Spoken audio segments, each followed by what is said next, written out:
Hi friends, வணக்கம். அடுப்பை பற்ற வச்சு மண் சட்டி வச்சுக்கோங்க. எண்ணெய் ஊற்றிட்டு சோம்பு போட்டு கருவேப்பிலை போட்டு தாளிச்சிக்கோங்க. 2 பெரிய வெங்காயம் நறுக்கி வச்சுருக்கேன், அதையும் சேர்த்து நல்லா வதக்கிக்கலாம்.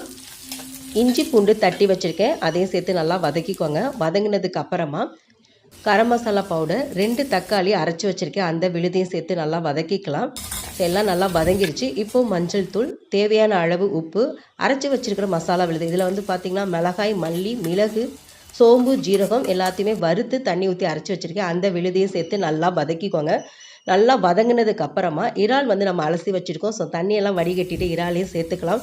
இறாலையும் சேர்த்து அந்த நல்ல மசாலாவோட வதக்கி விட்டுக்கோங்க. தண்ணி ஊற்ற வேணாம்.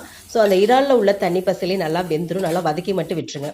வந்து பார்த்தீங்கன்னா தண்ணியே ஊற்றுட்டு அதில் உள்ள தண்ணி பசலையும் நல்லா வெந்துருச்சு. ஃபைனலாக வந்து தேங்காய் பால் ஊற்றி கொதிக்க விட்டுருங்க. ஏற்கனவே வதக்கினதுலேயே நல்லா வெந்திருக்கும். ஸோ ரொம்ப வேக வேணாம். ஸோ நல்லா வெந்துருச்சு. கொத்தமல்லி சேர்த்துக்கலாம். அவ்வளோதான், ஸ்பைசியான மசாலா அரைச்சி விட்ட இறால் கிரேவி ரெடி. Thank you friends.